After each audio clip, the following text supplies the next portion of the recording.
Amém, irmãos? Boa noite. Quem aqui acredita que grandes coisas vão acontecer nesse lugar durante esses 7 dias do cerco de Jericó? Eu creio, irmãos. Porque muitas coisas já estão acontecendo.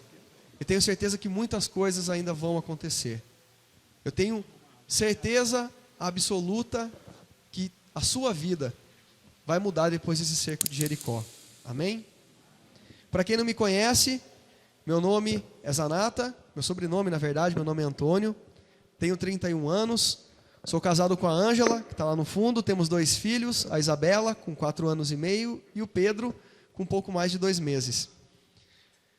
Já somos casados já há 10 anos, sou natural de Piracicaba. De Piracicaba, quando eu tinha 17 anos, fui para Guaratinguetá, fiz o curso de sargento, vim para a academia em 2003 e estou aqui desde então, servindo aqui na Academia da Força Aérea. Atualmente estou como coordenador do grupo de oração, aqui Nossa Senhora de Loreto, que é esse grupo de oração que acontece todas as quartas-feiras, às 19 horas, nessa mesma capela. É uma alegria muito grande estar aqui, trazendo para cada um de vocês um pouco da palavra de Deus, um pouco daquilo que Deus tem para colocar em nossos corações, um pouco daquilo que Deus tem para nos exortar, um pouco daquilo que Deus tem para nos ensinar. Ensinar a amar, ensinar a seguir por seus caminhos. Eu convido vocês, aqueles que estiverem com a palavra de Deus, a abrirem no livro, na carta de São Paulo aos Gálatas, capítulo 5. Gálatas, capítulo 5.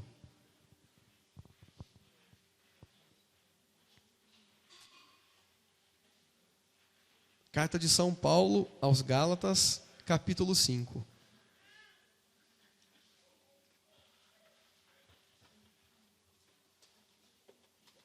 Hoje é uma responsabilidade muito grande, vim pregar para vocês aqui. Quem pregou ontem foi o Benê. Ontem, quando nós estávamos indo para casa, a minha esposa olhou para mim e falou assim: eu não queria estar na sua pele, não. Aí eu falei: por quê? Ela: você vai pregar amanhã, não vai? Eu falei: vou. Depois do Benê? Fez assim, falei: meu amor, é só pela misericórdia de Deus mesmo. Irmãos, a palavra de Deus no livro de Gálatas, capítulo 5, diz o seguinte: é para a liberdade que Cristo nos libertou. Ficai firmes e não vos deixei amarrar de novo ao jugo da escravidão. Irmãos, a vinda de Jesus Cristo a essa terra, o próprio Deus se encarnando como humano, se fazendo humilde, como eu dizia aqui na celebração, se fazendo pequeno, se humilhando, mas se fazendo humano e sofrendo do que ele sofreu aqui. Tudo isso fazia parte de um grande plano de Deus, um plano de salvação, um plano para nos trazer de volta a graça que nos foi roubada através do pecado original. Antes da vinda de Cristo a essa terra, por melhor que fosse a pessoa, por mais santa que ela fosse, ela estava condenada à perdição eterna, porque ela era manchada o tempo todo pelo pecado inicial, pelo pecado de Adão e Eva. Mas a vinda de Cristo para cá foi a providência de Deus para nos libertar dessa condenação eterna, para nos libertar dessa certeza de condenação. Quando Cristo veio a essa terra e sofreu o que ele sofreu, e ele morreu porque ele também era humano, e quando ele morreu como todo ser humano, ele foi para o inferno, mas de lá ele venceu a morte e resgatou todas as almas dos justos que lá estavam, e aqueles que não mereciam estar lá foram levados com ele para a glória eterna. E nós professamos isso todos os dias na missa, quando nós professamos a nossa fé. Nós dizemos que Jesus Cristo desceu à mansão dos mortos, Jesus Cristo morreu, ele foi para o inferno, mas lá ele venceu a morte, ele venceu todos os planos de Satanás, e resgatou todas as almas que ali estavam de justos, e levou para a glória eterna.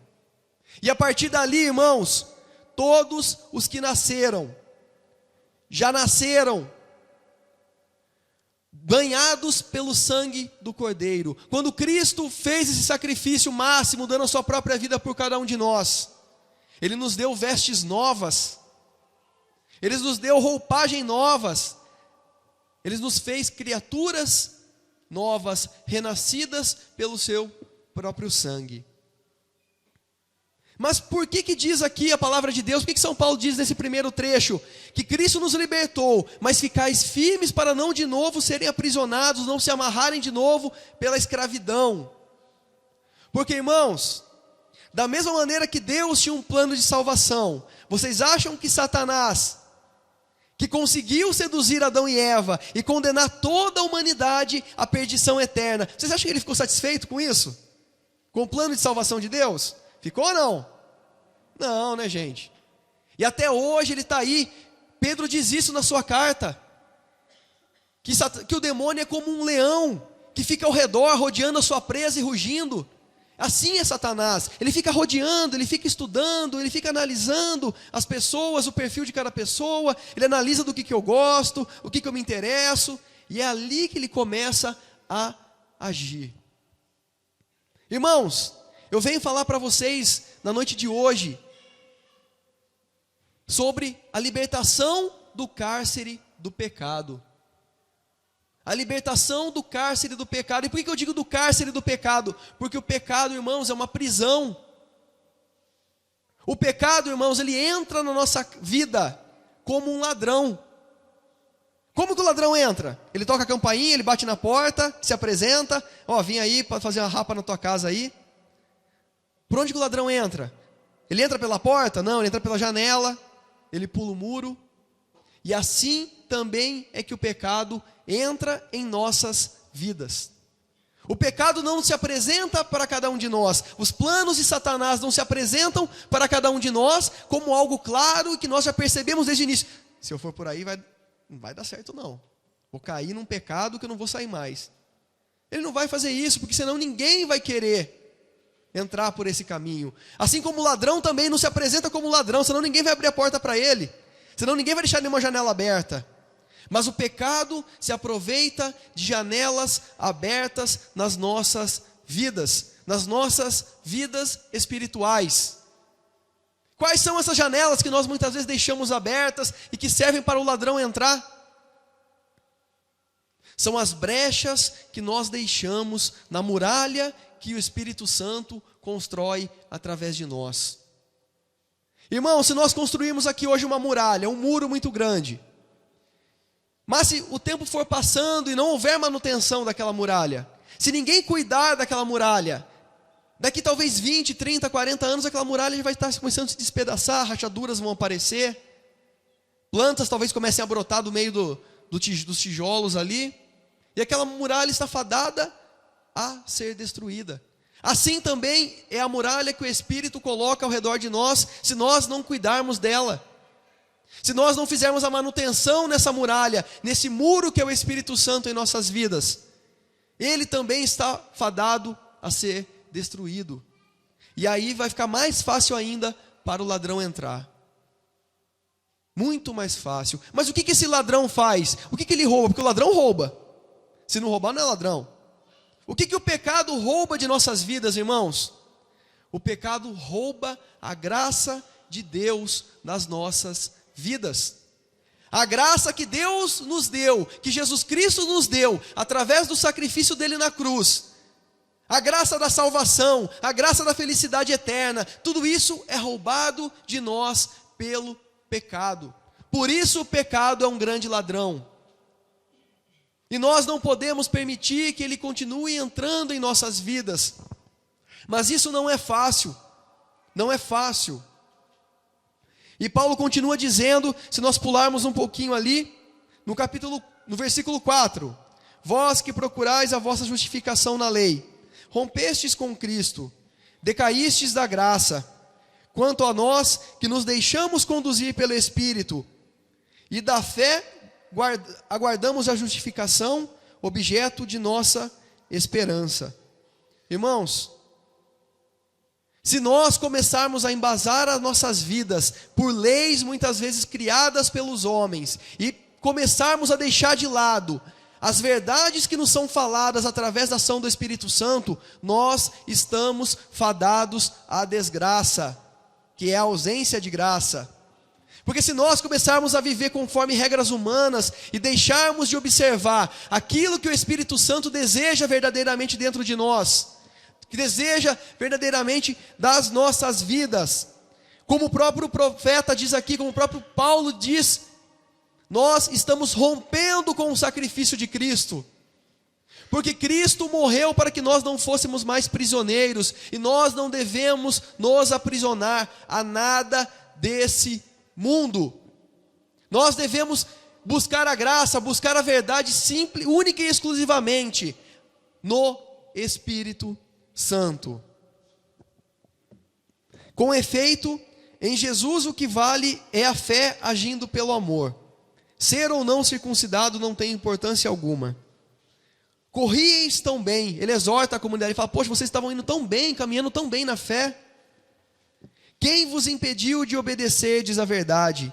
Essa influência não pode vir daquele que vos chama. Essa influência que muitas vezes bloqueia a nossa caminhada em direção a Cristo. Às vezes a gente começa a vir no grupo de oração e fica tão animado.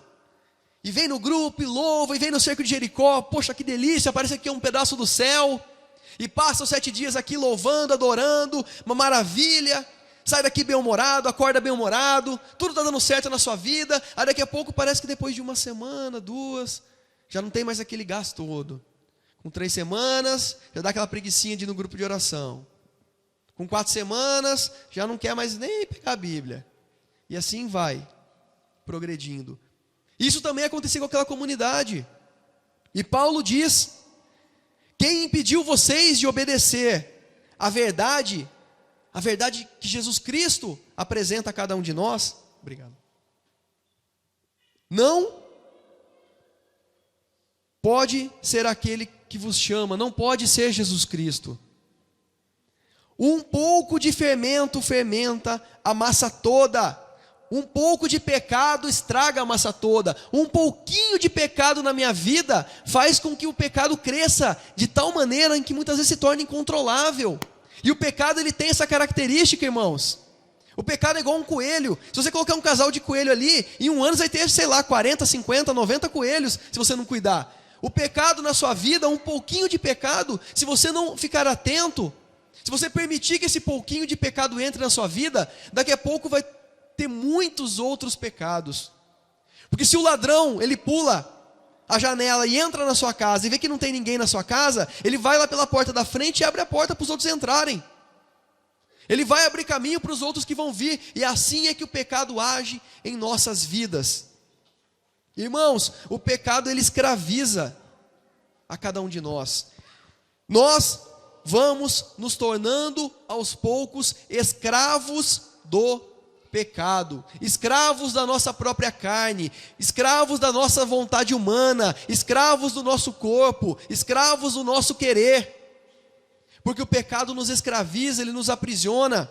Nós fomos feitos para ser livres, e nós estávamos cantando isso agora há pouco.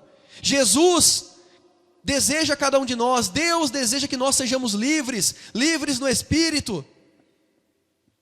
Um passarinho voa, ave voa.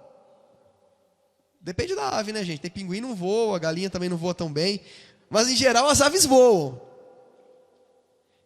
Cristo nos fez para sermos como aves, para que o nosso espírito, para que o Espírito que está dentro de nós, para que a nossa alma, ela voe pela ação do Espírito Santo. Mas se eu pegar um passarinho, alguém era muito levado quando era garoto e fez essa experiência de amarrar uma linhazinha no pé do passarinho? E ele fica... Ele fica tentando voar e não consegue, tadinho, ele fica lá. É isso que acontece com a nossa alma, se nós permitirmos que o pecado entre. O pecado serve como essa linha. Nós estamos a todo tempo querendo voar, decolar, nossa alma, nós queremos ir para Deus, mas aquela linha nos prende ali, ó, nosso pezinho fica lá assim, ó. Aí a gente volta e fica quietinho. Aí o passarinho, ele se debate, ele dá uma voltinha aqui, parece que ele fala assim, o que está acontecendo? Está tudo certo, mas eu não estou decolando. E aí ele vai de novo e ele volta, e a gente fica assim. Porque nós não percebemos que o que está nos aprisionando, o que está impedindo a nossa alma de alçar voos altos, de nos aproximar da grandeza e da misericórdia de Deus, é o pecado que está nos aprisionando. E, irmãos, sabe o que é pior? Quando a gente coloca, alguém aqui já teve a prática de caçar passarinho no mato? Quando não tinha tanta lei ambiental, assim, ó, meu pai fazia isso. Essas leis ambientais não eram tão rígidas assim. Meu pai, ele ia lá no meio do mato e caçava passarinho, caçava azulão, canário. E quando ele via com um passarinho novo, na gaiola, o passarinho vinha todo cabisbaixo, assim. Ficava lá murchinho, não cantava, mais de meses assim. Mas passava um ano e pouco, o passarinho estava lá cantando, porque nós também somos assim no campo espiritual. Quando nós estamos aprisionados numa gaiola, na gaiola do pecado, com o tempo nós vamos nos acostumando com aquela vida. Nós no começo vamos ficando tristes porque não conseguimos voar em direção a Deus, mas nós vamos nos acostumando àquela vida, longe de Deus.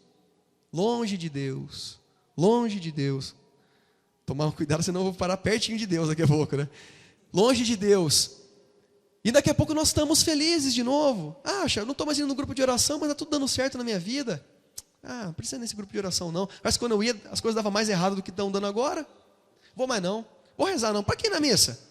Muda nada na minha vida. Se eu vou na missa, eu não vou, os problemas continuam do mesmo jeito. Vou ficar aqui assistindo o jogo, vou ficar vendo um filme, vou ficar aqui dormindo, fazendo alguma coisa no meu trabalho. Nós vamos nos acostumando a essa prisão que é o pecado. E com o tempo, irmãos, nós vamos nos tornando praticamente uma marionete. Todo mundo aqui sabe o que é uma marionete? Aquele bonequinho todo mole lá, que você vai mexendo, até faz umas coisinhas legais, mas ele está o tempo todo ligado por fios. Ele não tem vontade própria, ele não faz o que ele quer. E nós, conforme vamos nos acostumando a essa vida de pecado, nos tornamos marionetes de Satanás. Porque ele começa a fazer de nós aquilo que ele bem deseja. O cara que está manipulando a marionete, ele faz o que ele quer. Ele puxa o braço para cá, ele puxa o braço para lá. Tudo fica legal, mas não é a vontade da marionete, é a vontade do cara que está manipulando ela. E assim também Satanás faz conosco se nós ficarmos aprisionados pelo pecado. Ele vai nos manipulando de acordo com a vontade dele. Ele vai fazendo com que as nossas atitudes aconteçam de acordo com a vontade dele. E quando nós percebemos, irmãos, nós não somos nem donos da nossa vida mais.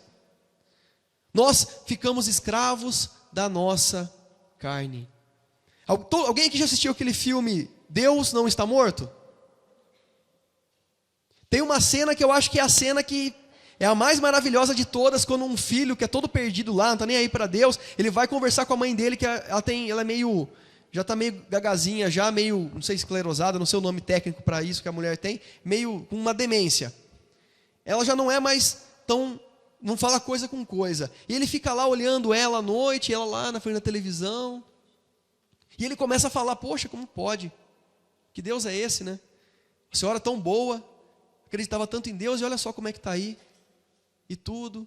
E olha, eu tenho minha vida boa e não acredito em Deus. E do nada a mãe começa a falar uma coisa que eu achei fantástico. Ela fala, porque quando a pessoa começa a se encantar pelo pecado, é como se fosse uma prisão com as portas abertas. Ela entra, ela sai a hora que ela quer, aí ela entra de novo, aí tudo é bonito lá dentro, mas quando ela quiser realmente sair daquela prisão, a porta se fecha e ali ela vai ficar presa pelo resto da vida. E aí o filho fica espantado e daqui a pouco a mãe volta no normal dela e fala, quem é você? Já voltou ao normal, foi só um estalo de Deus falando através dela para o seu filho. E essa cena para mim foi a melhor cena do filme, assim. A lição mais linda do filme que eu tirei foi dessa cena. E assim é a vida do pecado. Nós entramos e saímos do pecado. Agora eu vou fazer. Não, agora eu não vou mais fazer. Agora eu vou. É igual um vício. Ninguém fumou um cigarro pela primeira vez e ficou viciado no cigarro. Ninguém. Eu fumei. Durante vários anos da minha vida.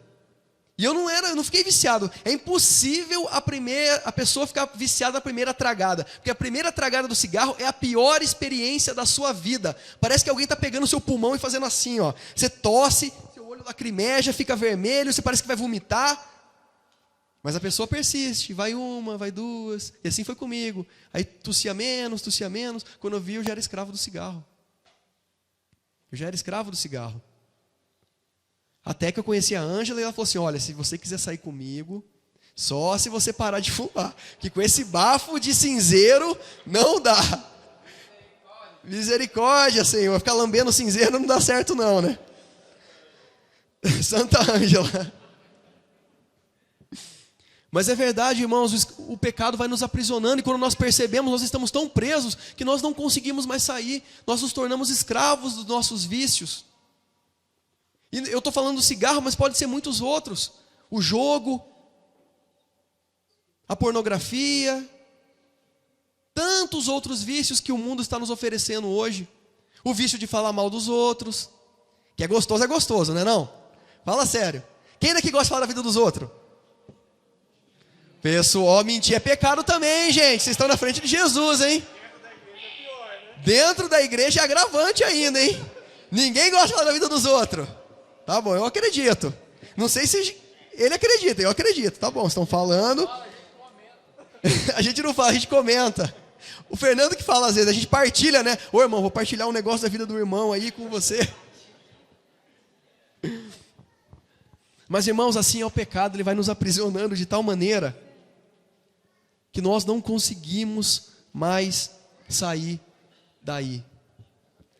E eu me lembro uma vez num retiro que eu fiz, no mosteiro, eu conversando com o abade, que era um monge, ele me contou uma história sobre o pecado, muito bonita. Era uma história que era contada pelos monges do deserto, eram pessoas meio nômades, assim, que viviam no meio do deserto, dedicavam sua vida à oração, e eles criavam historinhas, assim, parábolas. E ele contava que existia, num reino muito distante, uma mulher. E essa mulher, ela era uma mulher da vida, ela era uma prostituta. E, como uma mulher da vida, que era uma profissional do sexo, ela tinha relação com vários homens. Até que um dia, passou por lá um príncipe naquela terra distante e se apaixonou por aquela mulher.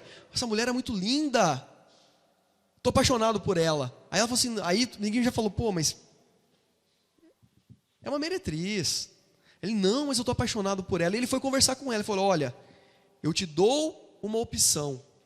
Eu te levo para o meu reino e esqueça o que você viveu até hoje se você falar que vai ser fiel somente a mim.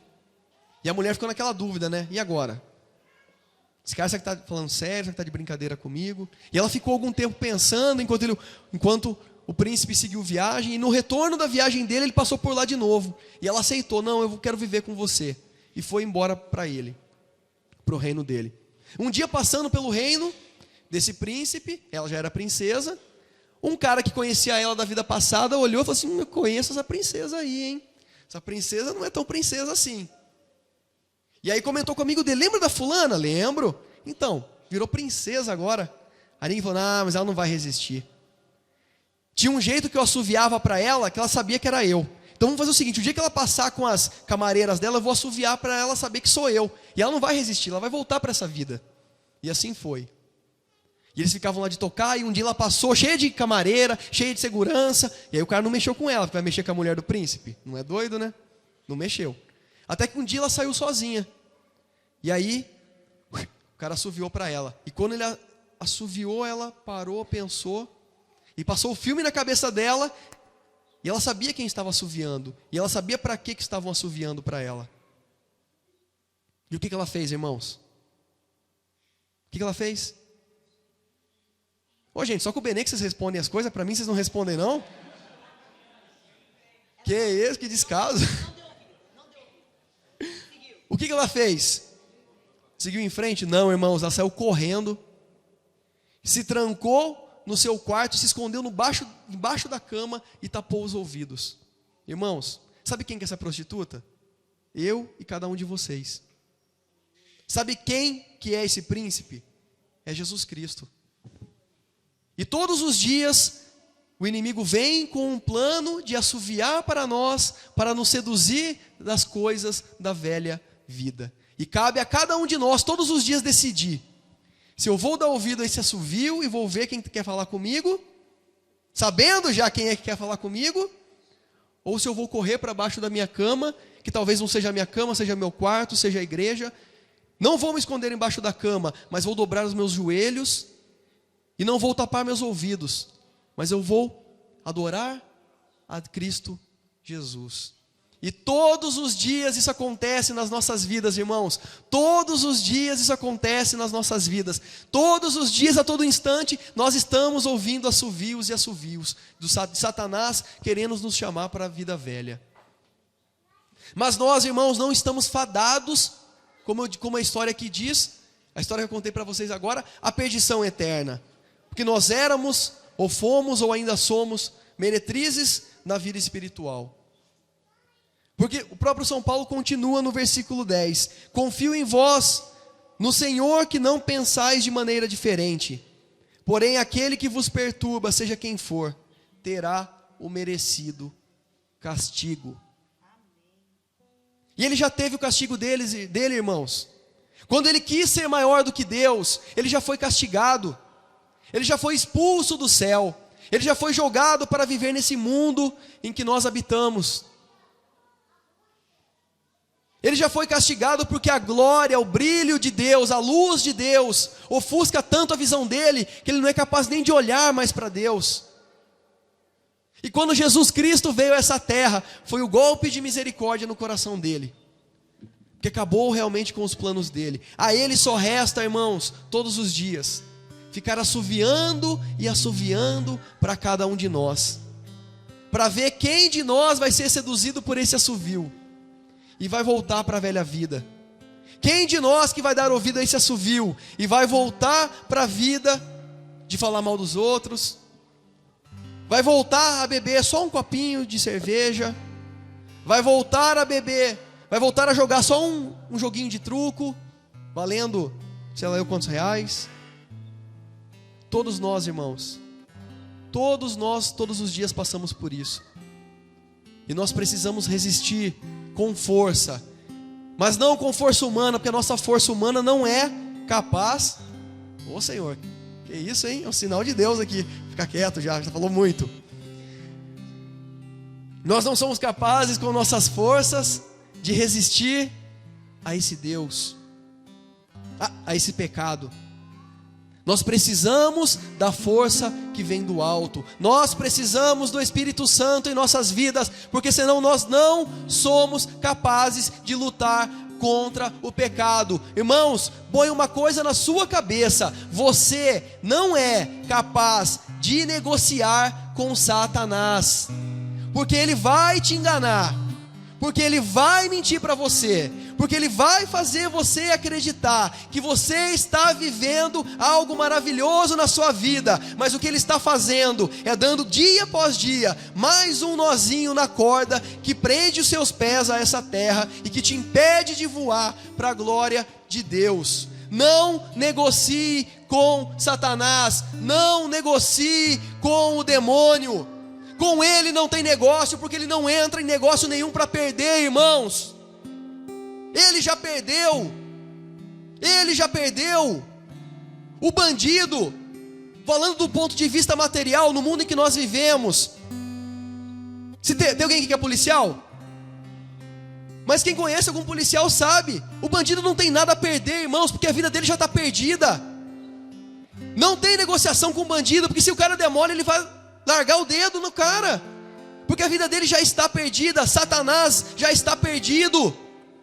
A arrogância dele, a empáfia dele, o orgulho dele é tão grande que ele não consegue reconhecer que ele errou, porque se ele reconhecesse que tivesse errado, Deus misericordioso iria acolhê-lo de novo no céu. Mas o orgulho dele é tão grande, a vaidade dele é tão grande, a soberba dele é tão grande, que ele não é capaz de reconhecer isso, e por isso ele está condenado, por isso ele está perdido, por isso ele nunca mais vai enxergar a glória do Deus Altíssimo, que o criou como o mais poderoso de todos os anjos.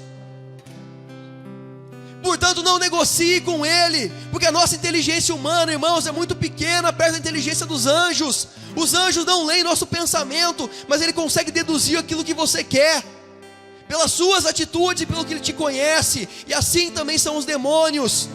Não negocie com o pecado, irmãos. Não existe negociação. Não existe negociação. E o pecado, irmãos, é a principal barreira para que a cura, para que a graça de Deus aconteça em nossas vidas. Você não acredita nisso? Pega o evangelho de Mateus 8, pega Marcos 2, pega Lucas 5, em que as pessoas colocaram o paralítico pelo telhado na frente de Jesus. E Jesus, o que ele fez? Levanta e anda? Não, ele fez assim: teus pecados estão curados. Você está perdoado? seus pecados estão perdoados. E aí causou todo aquele burburinho, porque só Deus poderia perdoar, não um homem. E aí ele diz, mas o que é mais fácil? Falar que o pecado está perdoado ou falar levanta e anda? Então levanta e anda.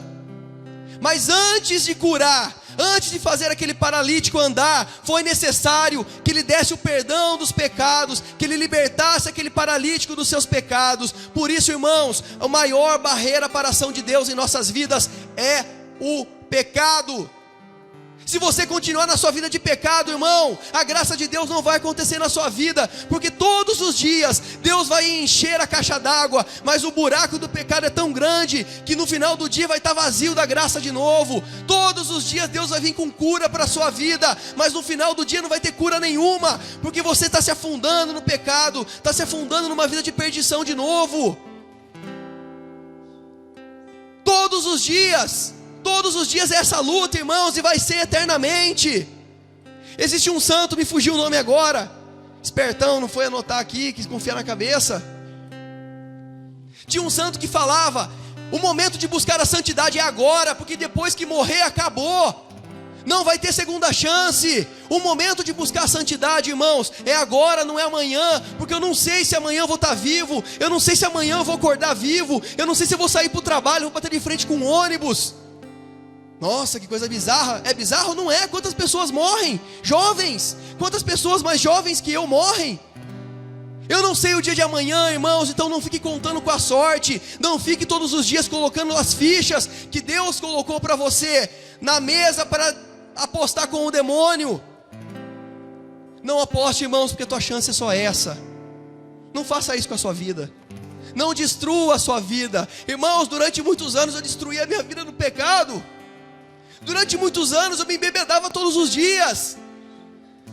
Minha esposa aqui é testemunha, quando a gente namorava, ela me carregou bêbado de festas. Quem trabalhou comigo aqui, quando eu cheguei aqui em 2003, sabia que diversas vezes eu vim trabalhar bêbado. E não era só esses pecados que eu andava. Eu era pior que uma prostituta, porque a prostituta ainda ganha dinheiro com o que ela faz, e eu nem dinheiro cobrava. Irmãos, a minha vida quase foi destruída pelo pecado. Meu casamento quase foi destruído pelo pecado. Porque eu achei que eu podia negociar com Satanás. Porque eu achei que eu iria ganhar a aposta. Eu achei que eu podia entrar e sair quando eu quisesse. Mas quando eu vi, irmãos, o pecado dominava a minha vida. Eu era escravo do álcool, eu era escravo do sexo. Eu era escravo de todas essas coisas, irmãos. Eu era escravo de todas essas coisas. E eu achava que eu era livre. Eu achava que eu era feliz.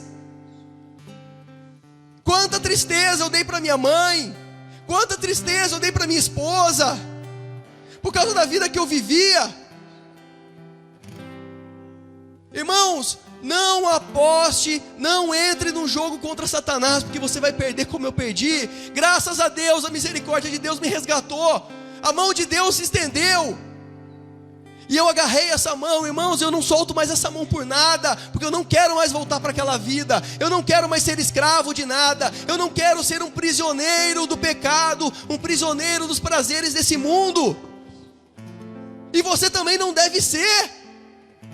Porque não foi para isso que você foi criado. Você foi criado à imagem e semelhança de Deus. Você é lindo, você é linda, você é maravilhoso, você é maravilhosa aos olhos de Deus, porque Deus te ama.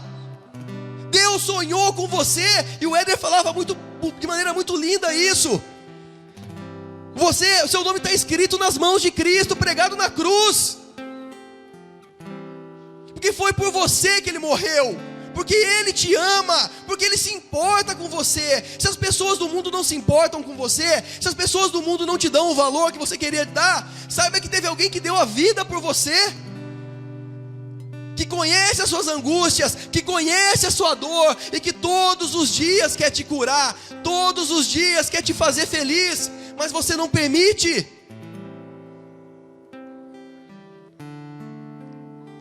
Você não permite.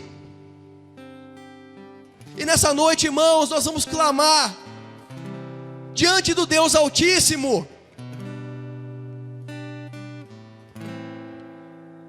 que essa prisão seja destruída. Vamos receber em nosso meio Jesus Cristo no Santíssimo Sacramento da comunhão, porque Ele vai vir e vai passar em nossos meios, irmãos, e Ele vai passar para muitos paraplégicos da fé, para muitos aleijados da fé, falando: seus pecados estão perdoados, levanta e anda. Chega de rastejar espiritualmente, irmãos. Chega de viver como um verme espiritual, chega de viver como um porco, porque o porco, ele rola na lama, ele come seu próprio excremento, e ele é feliz assim. Você quer ser feliz assim? Você quer ser feliz comendo o lixo da vida espiritual? Você quer ser feliz? Quer ser um porquinho? Ficar rolando na lama? Ficar comendo tudo que tiver de coisa estragada? O porco come tudo. Ele come as próprias fezes, ele come cadáver. Porco come qualquer coisa. E nós muitas vezes agimos como porcos na vida espiritual. Nós nos alimentamos de qualquer coisa. Mas, irmãos, chega dessa vida. Chega dessa vida. Às vezes eu vejo tantos jovens que viviam da mesma maneira que eu vivia. Não só jovens, adultos também. E me dói tanto o meu coração, irmãos. Tanto. Porque a primeira coisa que eu imagino é como Deus deve estar triste de ver aquela pessoa vivendo daquele jeito. Como as esposas, as namoradas, os pais, as mães devem estar tristes. Porque eu sei o quanta tristeza o pecado causa na nossa vida. Graças a Deus, Deus foi tão misericordioso comigo, mas tão misericordioso comigo, que eu ainda não perdi nada. Eu me toquei da prisão em que eu vivia no dia em que a Ângela falou para mim: eu vou embora de casa porque eu não aguento mais viver desse jeito.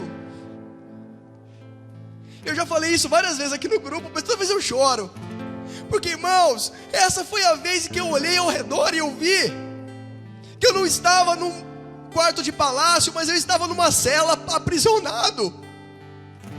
Que eu vi que por mais que eu tentasse voar, eu já não era mais capaz. Eu já não era mais capaz de escapar daquela vida de pecado, irmãos. Eu era prisioneiro dos meus vícios.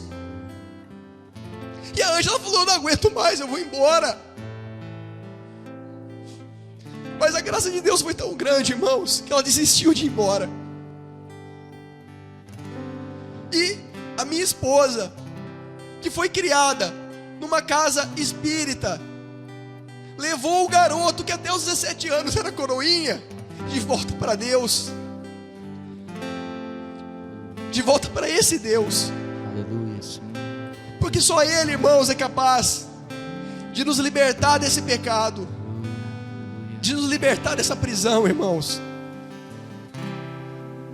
Olhe bem no fundo, bem nos olhos do Senhor.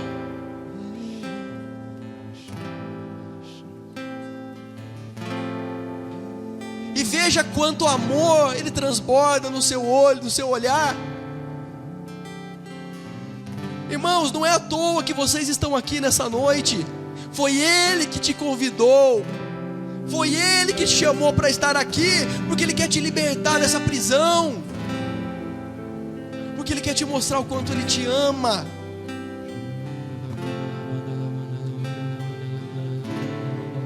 Se declare nesse momento para esse Deus, irmãos. Declare-se para Ele, declare o quanto você ama Ele. Não precisa de palavra bonita para falar com Deus, não. Mas só falando: Deus, eu te amo, Deus. Oh, Senhor, eu sou apaixonado por Ti. O Senhor é tão importante para mim. O Senhor é tão bom para mim. Debaixo desse pecado, Senhor, não permita. Oh, Senhor Jesus, como o Senhor é bom, Senhor. O Senhor nunca virou as costas para mim, Senhor. Eu é que virava as costas para Ti. Verdade, Senhor, quantas vezes, Senhor, nós viramos as costas. Oh, Senhor, quantas vezes nos afastamos. nós te louvamos, Senhor Jesus. Nós te adoramos, Senhor, pelo Teu amor infinito. Perdemos a graça, Senhor. Vai dizendo para o Senhor: quantas vezes eu perdi a graça, Jesus.